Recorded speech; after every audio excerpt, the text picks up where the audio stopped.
Welcome to Value-Based Care, Regulatory Environment. This is Lecture D. In this lecture, we will discuss the new legislation that incentivizes quality and discuss how these pieces fit together with what has gone on in the past. We will focus on the Merit-Based Incentive Program, or MIPS, for eligible clinicians, and Stage 3 of Meaningful Use for hospitals. The objectives for this lecture, Regulations to Incentivize Quality, are to discuss the components of the Merit-Based Incentive Payment System, MIPS, discuss the criteria for Meaningful Use Stage 3 and how they incentivize quality, discuss how MIPS and Meaningful Use Stage 3 are aligned, discuss how advanced alternate payment models work, and describe health IT systems that facilitate meeting regulatory requirements. The variety of quality incentive programs administered by CMS has been a challenge to healthcare providers because the timelines, goals, and metrics were not aligned. As a result of MACRA, there is now an increased alignment of the various programs under the CMS Quality Payment Program, or QPP, which includes two pathways for rewarding quality and outcomes. One of the pathways to encourage high-quality performance among clinicians is the Merit-Based Incentive Payment System, or MIPS. Reporting for MIPS starts in 2017, and CMS will use the provider's 2017 performance to determine payments in 2019. This pattern of a 2-year delay between reporting and payment will continue in subsequent years. MIPS consolidates and replaces 3 existing payment programs for physicians: the Physician Quality Reporting System that encourages providers to report on the quality of care provided to Medicare beneficiaries, the EHR Incentive Program for eligible professionals, and the Physician Value-Based Modifier that adjusts payments based on cost and quality performance. MIPS rewards eligible clinicians for their performance in 4 areas: quality, resource use or cost, clinical practice improvement, which CMS calls improvement activities, and use of certified EHR technology for advancing care information. Each of these areas will be weighted and combined into a composite performance score that will be used to determine payment. In the transition years of 2017 and 2018, there will not be a weighting for cost, and providers have some flexibility over this transition period as to how quickly they fully ramp up to the full criteria. Although there is flexibility during the transition year, eligible clinicians who do not participate will incur penalties.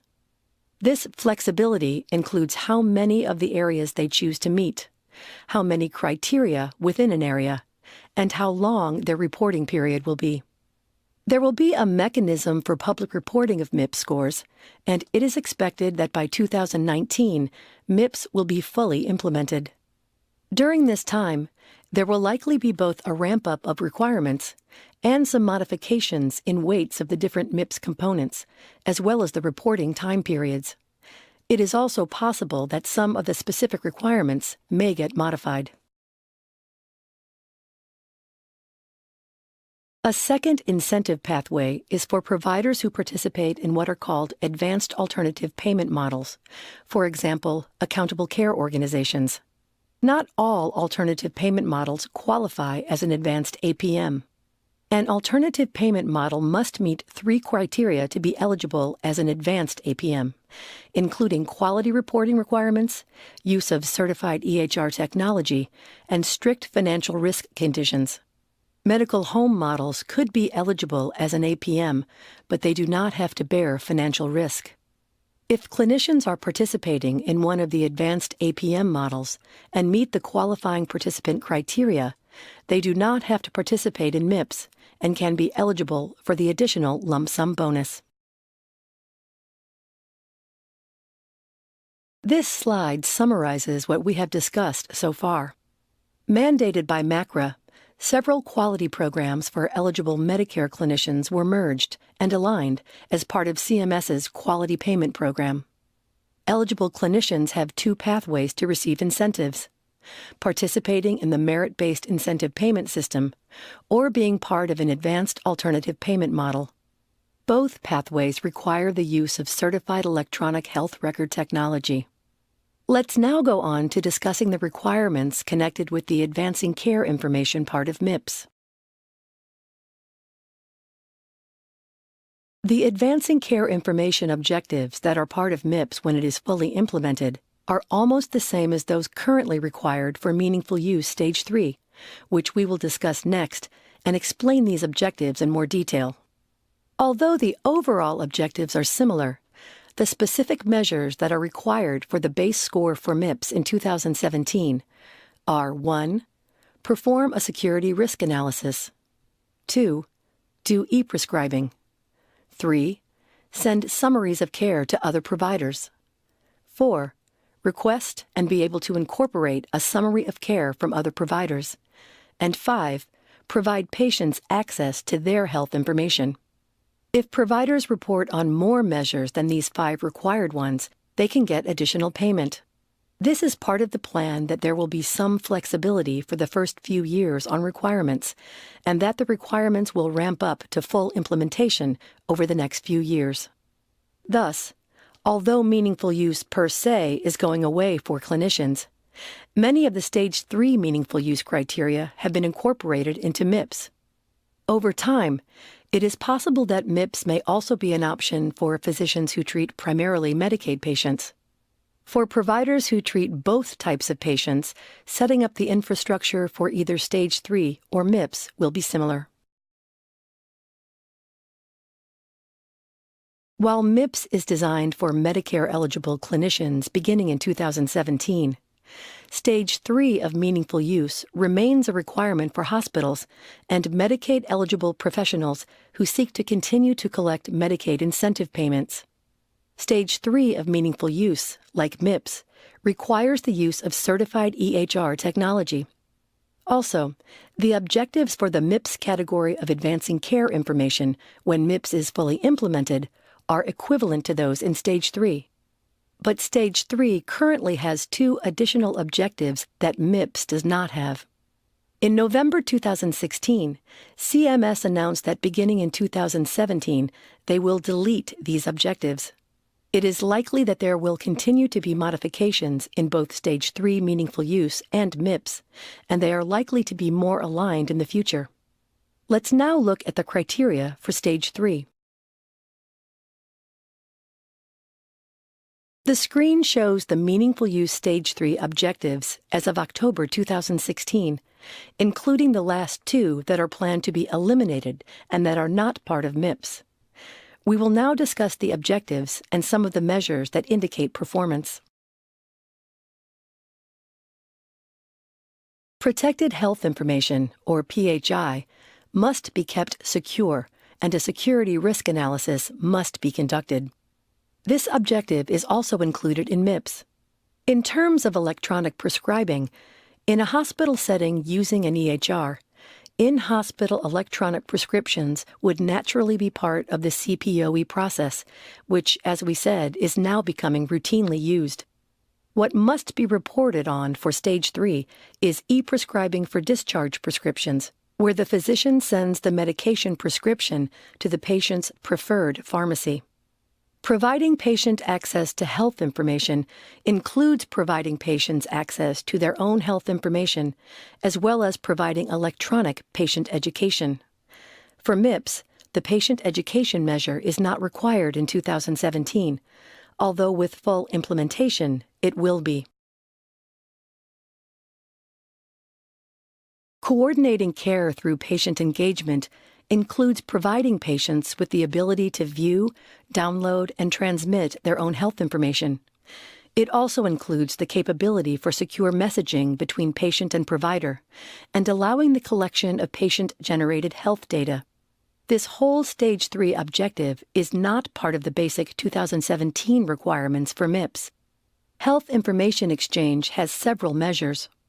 Both MIPS and Stage 3 requires sending summary information about a patient to another provider and receiving and incorporating a patient summary into their own EHR.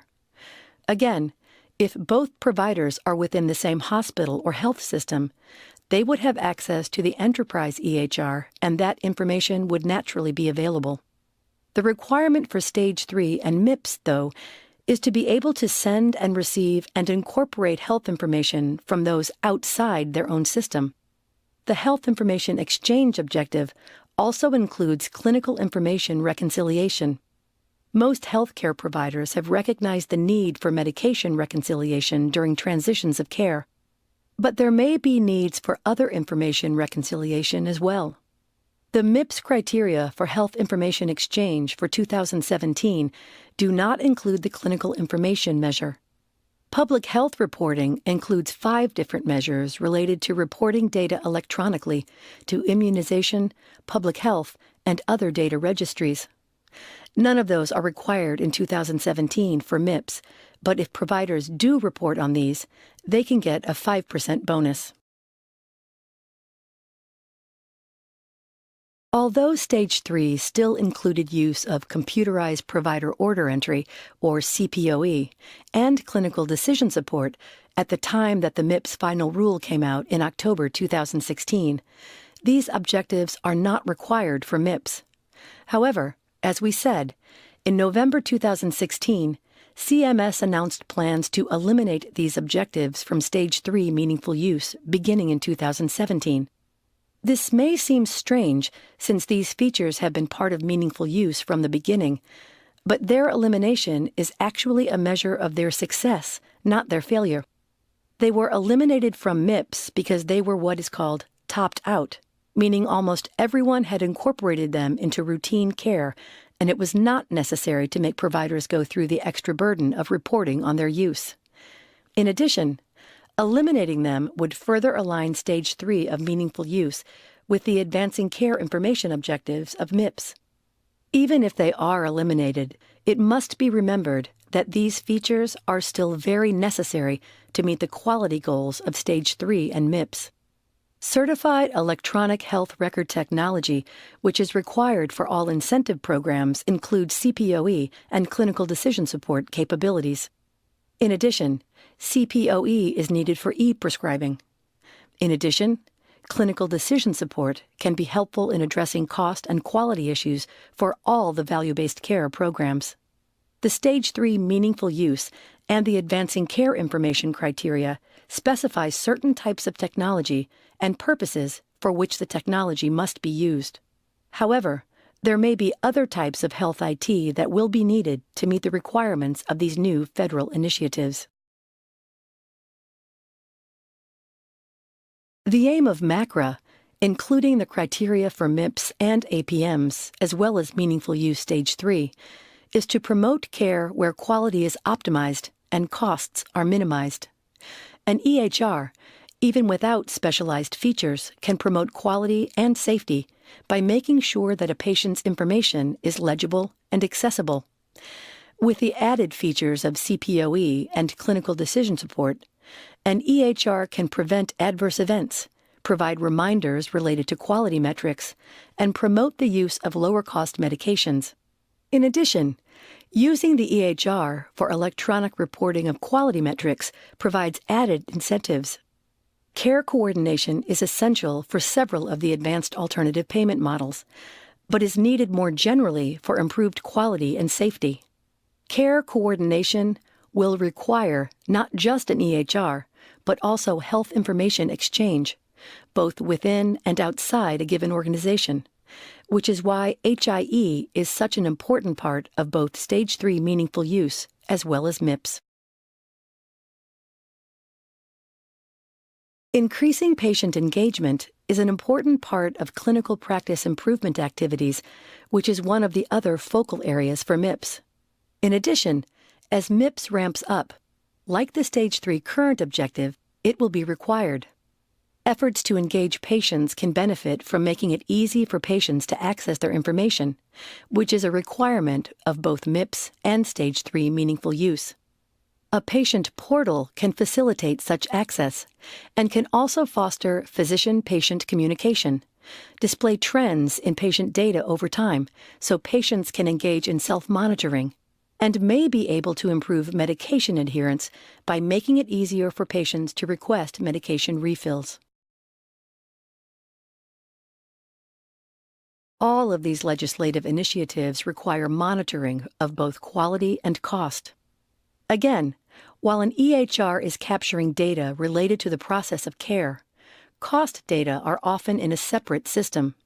In addition, the transaction-based systems, such as an EHR or billing system, make it difficult to aggregate the data for analysis. A data warehouse that is designed to facilitate analytical queries and aggregate data analyses is essential, especially when the data that need to be aggregated come from multiple entities within a patient-centered medical home or accountable care organization.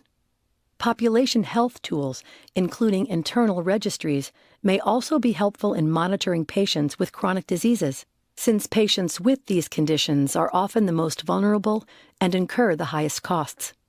To manage the health of the population and to set benchmarks for quality and cost for the advanced alternative payment models, obtaining patient profiles and performing risk adjustment and predictive modeling are necessary. Business intelligence and other health data analytic tools, as well as personnel experienced in these areas, will be needed.